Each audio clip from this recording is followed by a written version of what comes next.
السلام علیکم، welcome to my channel horror story کے ساتھ۔ یہ کہانی انڈیا کے ایک علاقے کی ہے جسے گورکھپور کہا جاتا ہے۔ وہاں کا ایک گاؤں جس کا نام باسپور ہے، گاؤں کے مشرق سمت میں آم کا ایک بہت بڑا باغ ہے، جو بھی گاؤں والوں کے لیے ایک تفریح کا سما تھا۔ لیکن آج سے تقریباً 23 سال پہلے یہاں کچھ ایسا ہوا جس کے بعد یہ باغ ایسا ویران ہوا کہ پھر آباد نہ ہوا۔ گاؤں والوں کا کہنا تھا کہ مغرب کے بعد اس باغ میں پرندے بھی نظر نہیں آتے۔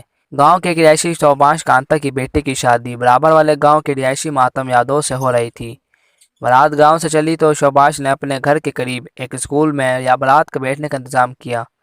بارات اسکول میں پہنچی اور کھانے پینے کے باقی رسومات کے بعد بارات نے شوبانش کے گھر جانا تھا، جو تھوڑے فاصلے پر تھا۔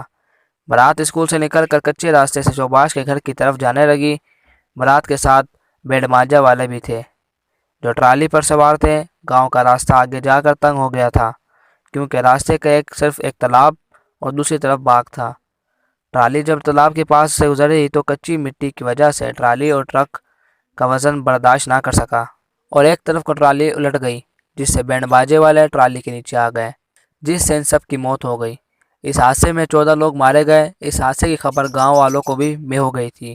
سب نے مل کر لاشیں برآمد کی اور خوشی کا تہوار سوگ میں بدل گیا۔ بہرحال شوبانش کی بیٹی کی ڈولی اٹھ گئی، لیکن 14 لوگوں کے جنازے بھی اٹھ گئے۔ مرنے والوں کے جسم صرف یہاں سے جا رہے تھے، لیکن ان کی روحیں وہیں اسی تالاب میں رہ گئی تھی۔ اس بات کا لوگوں کو تب علم ہوا جب ستمبر کے ایک شام کو باغ کی طرف سے بینڈ باجے کی آوازیں سنائی دے رہی تھی۔ تب گاؤں میں بجلی کا انتظام بھی نہ تھا کہ شاید ٹی وی یا ٹیپ کی آوازیں ہوں۔ دوسرا، رات کے وقت اس وقت کس کی برات آ رہی ہے، اور ستمبر میں شادی بھی نہیں کیا کرتے، اور پھر آوازیں کیسی آ رہی ہیں۔ اس بات کا پتہ لگانے کے لیے گاؤں کا ایک نوجوان آوازوں کا تعاقب میں باغ کی طرف پہنچا۔ جیسے ہی وہ باغ میں داخل ہوا، اس نے دیکھا کہ کچھ لوگ بینڈ باجا بجا رہے ہیں اور ناچ رہے ہیں، لیکن ان میں کسی کے بھی چہرے پر خوشی نہیں، سب اداس لگ رہے ہیں۔ یہی دیکھ کر وہ ڈر گیا اور باغ سے بھاگ کھڑا ہوا، لیکن کافی دور آنے کے بعد اس ڈھول کی آواز آتی رہی جیسے بارات اس کے پیچھے چل رہی ہو۔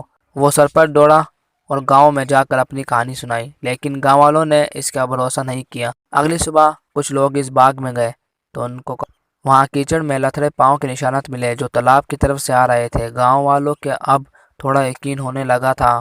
وہ جلدی سے نوجوان کے پاس گئے تاکہ پوری کہانی جان سکے، لیکن وہ نوجوان رات والے قصے سے اتنا ڈر گیا تھا کہ وہ اپنی ذہنی توازن بھی کھو بیٹھا۔